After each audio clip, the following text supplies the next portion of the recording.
आप देख रहे हैं जय भारत टीवी। दिल्ली देहरादून 6 लेन एक्सप्रेसवे को लेकर इन दिनों सोशल मीडिया में बेहद चर्चा चल रही है। चर्चा इस बात को लेकर है कि पिछले दिनों उत्तराखंड में जो भयानक बारिश हुई उसके बाद जो मोहन राव नदी है, जहां से इस एक्सप्रेसवे का सबसे क्रूशियल जगह और सबसे ख़ास जो पैच है वो शुरू होता है, और वो है वाइल्ड लाइफ कॉरिडोर। 12 किलोमीटर का ये पूरा एरिया क्या नदी की जद में, मलबे की जद में आने वाला है? क्या कोई ख़तरा है? इस बात को लेकर तमाम पर्यावरणविद चिंतित हैं। आज मैं आपको लेकर आया हूं। मेरे ठीक पीछे आप जो देख रहे हैं तस्वीरें, वो है उसी वाइल्ड लाइफ कॉरिडोर की, जो बन रहा है। सिंगल पिलर पर ये पूरा एक पुल की तरह सड़क का निर्माण होगा, जिसमें 4 लेन होगा। यहाँ इसके पिलर क्या वाकई मलबे की जद में आ रहे हैं? क्या कोई प्रोजेक्ट पर ख़तरा है? ये आपको मैं तस्वीरें दिखाने ले जा रहा हूँ। ग्राउंड ज़ीरो से हम देखेंगे स्थिति क्या है। आइए।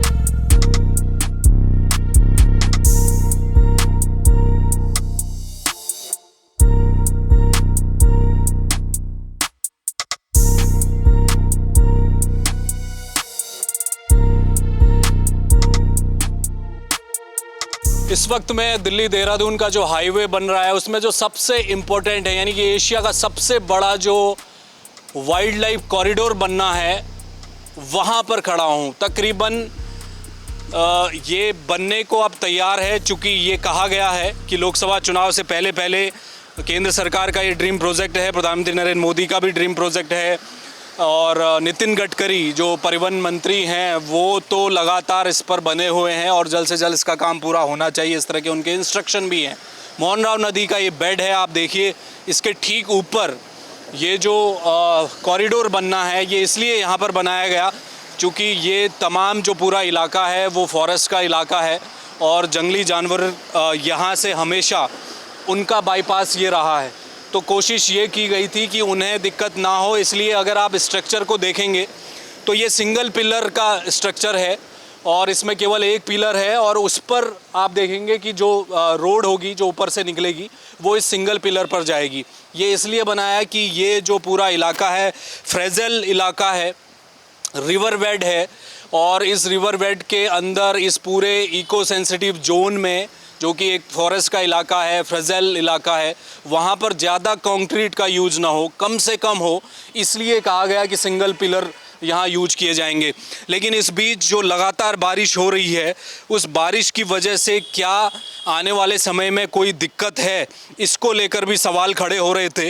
क्योंकि सोशल मीडिया पर और तमाम ट्विटर पर कई जो पर्यावरणविद हैं उन्होंने फ़ोटो इसके लिए और उसको चस्पा किया और उन्हें शेयर किया और ये बताया कि ये पूरा इलाका, चूँकि ये जो मोहन राव नदी है, हालांकि ये बरसाती नदी है, इस समय बरसात का समय है, पानी है नदी में लेकिन कम है। लेकिन अगर पिछले दिनों की मैं बात करूं तो बहुत तेज़ बारिश हुई थी, मलबा भी दोनों तरफ से, चूँकि कटिंग चल रही है, जो पहाड़ है वो भी कमज़ोर हुए हैं, तो पूरी नदी में मलबा आया है और कई जगह पर जो पिलर हैं वो काफ़ी ऊपर तक धंसते हुए भी दिखाई दे रहे हैं। लेकिन इसको बनाने वाले जो इंजीनियर हैं, जिन्होंने इसकी परिकल्पना की थी, जिस तरह से नितिन गडकरी बार बार ये बात को बोलते रहे हैं कि हमने ठोक बजाकर, यानी कि हर सेक्टर में जो इंजीनियर्स की टीम थी, आईआईटी रुड़की के जो एक्सपर्ट थे, उनसे बात करने के बाद इस प्रोजेक्ट को हरी झंडी मिली है और इसे बेहद मजबूती से खड़ा किया गया है। इसमें कोई दिक्कत नहीं आएगी।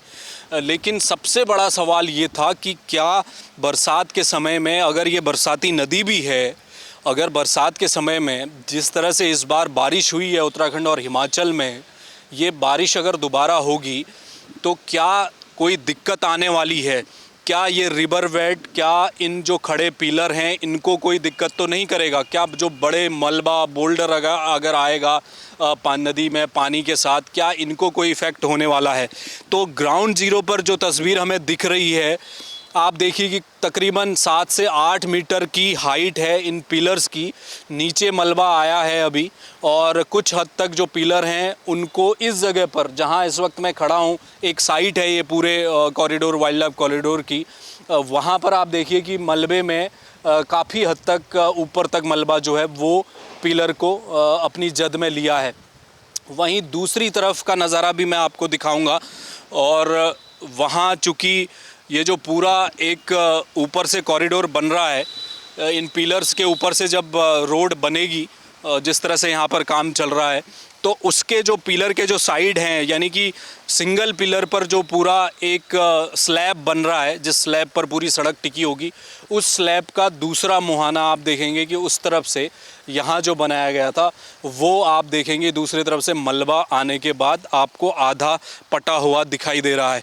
ये पिछले दिनों जो बारिश हुई उसके बाद से भी ये दिक्कतें आई हैं कि दोनों तरफ जो पहाड़ी का है मलबा खिसका है, और उसकी वजह से दिक्कतें आई हैं। मशीनें दोनों तरफ लगी हैं, उस जो स्लैब के दूसरे तरफ का जो जगह अब बनाई जा रही है उस स्लैब को इस पूरे मलबे से हटाया जाए, उसे आज़ाद किया जाए, क्योंकि यहाँ से गुजरती हुई सड़क सीधे इन पुलों पर बैठती हुई नीचे को निकल रही है। तो ये स्लैब इस समय हटाने का काम चल रहा है। लगातार जिस बात को लेकर चर्चा हो रही है, सबसे बड़ा सवाल ये है कि एक रिवर बेड में जब इस तरह का एक बड़ा प्रोजेक्ट बन रहा है तो उसकी सुरक्षा कितनी पुख्ता हो पाएगी, क्या वो सुरक्षित हो पाएगा। अभी आप देखिए ये जो मोहनराव नदी है इसमें पानी है, ये बरसात का समय है, ये बात अलहदा है। हो सकता है कि आने वाले समय में ये पानी भी आपको यहाँ नज़र नहीं आएगा, ऐसा होता है अक्सर, हमने आते जाते देखा है। इस सड़क में मोहन का जंगल आगे पूरा शुरू होता है, यहाँ पर पानी दिखाई नहीं देता, लेकिन इस समय बरसात है तो पानी दिखाई दे रहा है। और ये पानी अभी इस समय तो हम बिल्कुल नदी के बीचों बीच हैं। अभी कुछ दिनों पहले, 2-4 दिन पहले जब भारी बारिश हुई थी तो यहाँ दोनों ओर छोर गायब थे, यानी कि पूरा पानी था इस पूरे इलाके में, और इसी वजह से किनारे जो भी हैं वहाँ लैंडस्लाइड हुआ है। इसको लेकर क्योंकि जो देखिए आप इस तरफ से भी देखिए, जो तमाम जो पेड़ हैं जो हटाए गए थे यहाँ से, वो भी आपको यहाँ गिरे नज़र आएंगे, क्योंकि ये इलाका पूरा खाली किया गया था।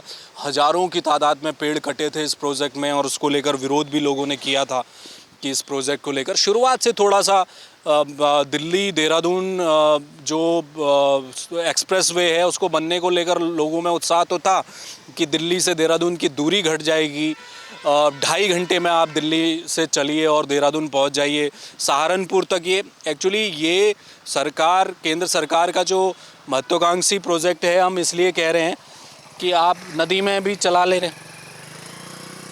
ये देखिए तमाम वो लोग हैं जो यहाँ पर काम कर रहे हैं। तो मैं ये कह रहा था कि क्यों इसे ड्रीम प्रोजेक्ट कहा जा रहा है। दरअसल ये एक्सप्रेसवे नहीं है, ये इसको इकोनॉमिक कॉरिडोर का नाम दिया गया है। जिस तरह से यूपी के तमाम ज़िले जुड़ रहे हैं, पश्चिमी उत्तर प्रदेश के लिए तो इसे गेम चेंजर माना जा रहा है, और उत्तराखंड के लिए गेम चेंजर माना जा रहा है। तमाम लिंक रोड बनेंगी, और इस 6 लेन सहारनपुर तक जब ये 6 लेन आएगा, रुड़की हरिद्वार का लिंक बनेगा, और उसके बाद देहरादून की तरफ 4 लेन होगा। गणेशपुर से ऊपर के इलाके की इस वक्त मैं बात कर रहा हूँ, जहाँ पे ये वाइल्ड लाइफ कॉरिडोर बन रहा है। एशिया का सबसे बड़ा वाइल्ड लाइफ कॉरिडोर है, और उस पर क्या दिक्कत है, बाकी कहीं कोई दिक्कत नज़र नहीं आ रही। यहाँ चूँकि नदी का रिवर बेड है, उस पर ये पूरा प्रोजेक्ट टिका हुआ है, ये वाइल्ड लाइफ कॉरिडोर, उसको नुकसान तो नहीं हो रहा है। इसको लेकर सवाल है। तो ग्राउंड जीरो की तस्वीरें मैं आपको दिखा रहा हूँ। ग्राउंड जीरो ये कहता है कि ये जो स्लैब बने हैं, अगर मैं यहाँ से गिनती करना शुरू करूँ तो 1, 2, 3, 4, 5, 6, 7, करीब 20-20 मीटर की दूरी पर ये एक स्लैब है और एक पिलर है, और करीब 10 से 12 पिलर ऐसे हैं जो इस नदी में बाढ़ आने के बाद, इसके किनारों में भूस्खलन होने के बाद उसके स्लैब एक तरह से जमींदोज हो गए हैं, ऐसा नज़र आ रहा है। अगर आप इस तरफ की तरफ ये देखेंगे, जहाँ पर ठीक ऊपर यहाँ इस तरफ जो जेसीबी खड़ी है उसे आप देखेंगे तो वो इसीलिए लगाई गई है कि स्लैब जो कि पूरा एक तरफ का हिस्सा, यानी कि जो डबल लेन रोड जो उस तरफ की होगी, उस डबल लेन रोड के बराबर के स्लैब को अपनी जद में पूरे मलबे ने ले लिया, यानी कि सिंगल एक तरफ की लेन का स्लैब आपको नज़र आ रहा है, दूसरा गायब है। इसके ठीक पीछे 20 मीटर के बाद जो दूसरा स्लैब है उसका एक तरफ का स्लैब गायब है। उसके बाद 20 मीटर बाद तीसरा स्लैब है, उसका एक तरफ का पूरा स्लैब जो मलबे में वो पड़ चुका है, उसे हटाने की कोशिश की जा रही है। तो ये जो तस्वीरें हैं ग्राउंड ज़ीरो की हैं, लगातार जिस तरह से पर्यावरणविद और तमाम जंगलों को बचाने की मुहिम में जुटे तमाम संगठन, जिन्होंने एक लंबा आंदोलन भी किया यहाँ जब पेड़ कट रहे थे देहरादून में, डाट काली के से लगे हुए तमाम फॉरेस्ट एरिया में और इधर गणेशपुर तक, तो उनका कंसर्न इसी बात को लेकर था कि ये एक नदी जो कि बरसाती नदी भले ही है, उस रिवर बेड में फ्रजाइल जगह है, क्या ये पिलर मजबूती से खड़े रहेंगे? अगर कभी भविष्य में बारिश बहुत ज़्यादा होती है और मलबा इसी तरह से आता रहेगा तो क्या इस प्रोजेक्ट को कोई ख़तरा तो नहीं है? इस बात को लेकर चिंता जो पर्यावरणविद की है, वो जो तस्वीरें मैं आपको दिखा रहा हूँ वो कहीं हद तक इस बात की ओर इशारा करती है कि हम क्या वाकई में एक सुरक्षित प्रोजेक्ट बना रहे हैं? क्या इस बात को लेकर कोई पुख्ता चीज़ें सामने रखी जाएंगी एनएच की तरफ से कि क्या ये सुरक्षित है? क्योंकि रिवर बेड में आप एक पूरा प्रोजेक्ट बना रहे हैं, तो उसको लेकर अब क्या, चूँकि आईआईटी रुड़की को इस जो अभी बारिश हुई है और जितने स्लैब मैंने अभी आपको दिखाए हैं जो कि मिट्टी में पूरी तरह से दब गए हैं, मलबे में दब गए हैं, उन्हें हटाने की कोशिश की जा रही है। क्या आज जो घटना घटी है पिछले दिनों हुई बारिश के बाद, क्या भविष्य में इस बात को लेकर चिंता नहीं होनी चाहिए कि अगर इसी तरह से बारिश हो गई है और फिर भी उत्तराखंड में जितनी बारिश हुई है देहरादून में उसके बनस्पत कम ही बारिश हुई है इस पूरे इलाके में, अगर यहाँ हिमाचल की तर्ज पर बारिश होने लगे और भगवान न करे कभी इस इलाके में कहीं कोई बादल फटने जैसी घटना हो जाए और उस समय जो पानी का जलजला आता है, जो मलबा आता है, वो मलबा क्या इस प्रोजेक्ट को कोई नुकसान नहीं पहुंचाएगा? इस बात की क्या गारंटी रहेगी? आईआईटी रुड़की को जांच सौंपी गई है, देखना होगा कि क्या कुछ एनएचएआई की जांच में अब आता है और इस पूरे प्रोजेक्ट को लेकर क्या कुछ सामने बातें अब सामने निकल कर आती हैं, क्योंकि काम चल रहा है। इस समय बारिश रुक गई है तो काम दोबारा शुरू किया गया है। जो मलबे में पट गए थे जो स्लैब, उन्हें वहाँ से मलबा हटाया जा रहा है और काम को आगे बढ़ाया जा रहा है।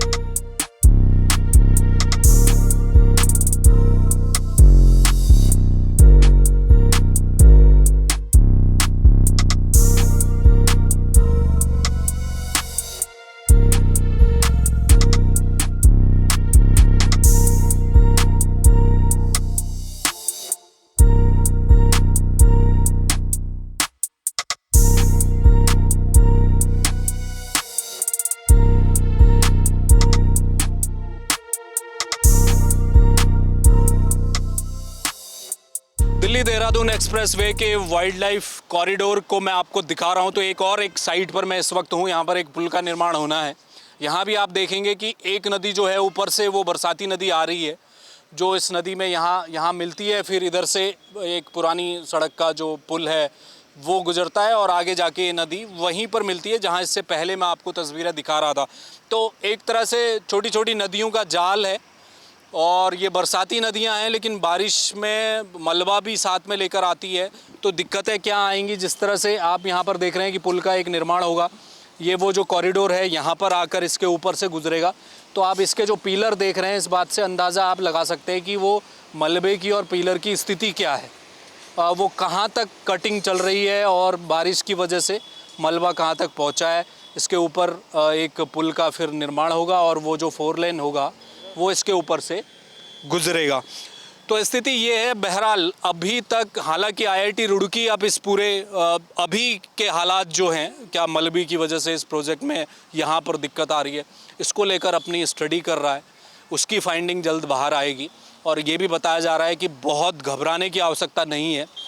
ये जो दिल्ली देहरादून एक्सप्रेसवे का जो कॉरिडोर है, 12 किलोमीटर का ये कॉरिडोर है। दिक्कत है, मोहनराव नदी और छोटी छोटी नदियां मिलकर ये बरसाती नदियां हैं और उनके ऊपर रिवर बेड में पूरा कॉरिडोर बन रहा है। थोड़ा सा दिक्कतें और परेशानी, चिंता का विषय ज़रूर है, लेकिन जिस मैकेनिज़्म से बनाए गए हैं, जिस स्टडी को, जिस तरह के सर्वे करके इस पूरे प्रोजेक्ट को तैयार किया गया, उसमें घबराने की आवश्यकता नहीं है। फ़िलहाल कुछ दिन रुकिए, आईआईटी रुड़की की जो फाइंडिंग आ जाएंगी उसके बाद और भी चीज़ें स्पष्ट हो जाएंगी। लेकिन जिस तरह से सोशल मीडिया पर लोग चिंता जाहिर कर रहे हैं, वो तस्वीरें वाकई में ग्राउंड ज़ीरो पर दिखती हैं और इसीलिए लोगों की चिंता बढ़ रही है। कैमरामैन मयूर उपाध्याय के साथ हेमबट, जय भारत टीवी।